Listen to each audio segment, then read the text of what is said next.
আজকের স্মরণীয় দিন কবিগুরুর মৃত্যু দিবস, এবং আমরা আজকে বিভিন্ন ধরনের প্রোগ্রাম করে ওনাকে স্মরণ করছি।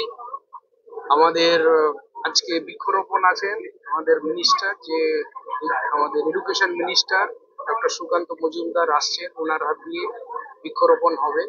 এবং আমাদের যে বিশিষ্ট যে আমাদের অতিথি ডক্টর এন মুখোপাধ্যায়, যিনি এগ্রিকালচার কলেজ ইউনিভার্সিটি জোরহাটের উপাচার্য ছিলেন, উনি আমাদের ভালোকর্ষণের জন্য কালকে উনি চিফ গেস্ট, আর আজকে উনি আমাদের সঙ্গে পুরোদিন থাকবেন।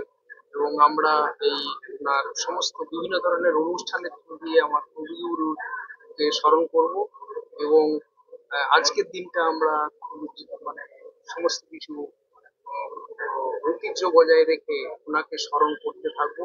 এবং বিকালে আমাদের অনুষ্ঠান হবে, বিভিন্ন ধরনের গান অনুষ্ঠান হবে, বাইরে থেকেও আসছে, এবং আমাদের যে সঙ্গীত ভবনের যে কলাকার যাদের ট্যালেন্ট, তারা ওরা গান করবে।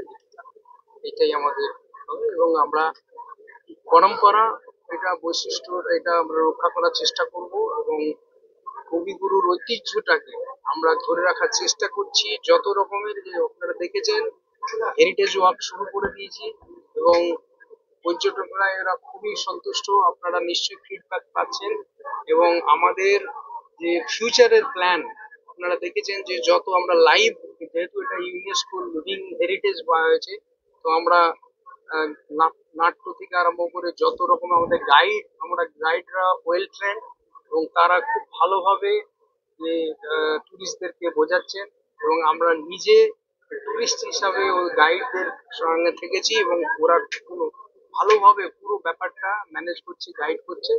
এবং আমাদের ফিউচার প্ল্যান হয়তো একটু দেরি হতে পারে, কিন্তু আমরা এবার এই পোর্শনটাতে একটা লাইট অ্যান্ড সাউন্ডেরও আমাদের প্ল্যান আছে, এবং হতে পারে এই বছরের এন্ডের দিকে আমরা এটা প্রস্তুতি চলছে। এবং এইটাতে হলে আমাদের যে কবিগুরুর যে চাইল্ডহুড থেকে কিভাবে শান্তিনিকেতন গড়লো এবং কিভাবে ওনার ভাবনার আদর্শকে এখানে ঐতিহ্যকে কিভাবে মেনটেন করেছেন এবং এখন পর্যন্ত কিভাবে আমরা মেনটেন করার চেষ্টা করছি, সেইটা নিয়ে লাইট অ্যান্ড সাউন্ডের একটা স্টোরি বানিয়ে আমরা আহ, একটা ফার্মকে কথাবার্তা বলছি, কথাবার্তা চলছে। এবং আশা করি আমরা এই বছরের শেষের দিকে লাইট অ্যান্ড সাউন্ড শুরু করব। এবং আমরা এই যে আমাদের আরো যে কলা ভবনের যে গ্যালারি, আর্ট গ্যালারি, আজকে সেটা উদ্বোধন হবে। মাননীয় মন্ত্রীজি ওটাকে উদ্বোধন করবেন। আর সব থেকে একটা আমাদের যে একটা সব থেকে যেটা আমাদের বলতে পারেন যে খুব রেয়ার অপরচুনিটি আমাদের দেশের জন্য, খালি বিশ্বভারতীর জন্য না, স্টুডিও, আমাদের বিশ্বভারতী স্টুডিও আজকে মাননীয় মন্ত্রীর দ্বারা উদ্ঘাটন হবে। এবং সেইটা আমাদের এটা বিশেষ কাজে লাগবে। এটা সমস্ত কিছুতে আমাদের যত গান বাজনা স্টুডিওতে সমস্ত কিছুতে আমাদের রেকর্ড হবে। এবং এটা আমরা বাইরের লোকেদের জন্য এটা এটা চার্জ বেসিসে কিশোর জেনারেশনের জন্য করতে পারি। এবং এটা আমাদের রেয়ার অপরচুনিটি আমাদের দেশে। এটা এটা অনেকদিন ধরে এটা ইউটিলাইজ করা হয়নি, সেটা আমরা ইউটিলাইজ করছি আজকে উদ্বোধনের পরে।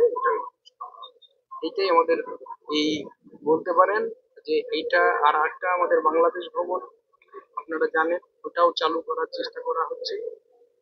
আশা করি 1 মাসের মধ্যে বাংলাদেশ ভবন চালু।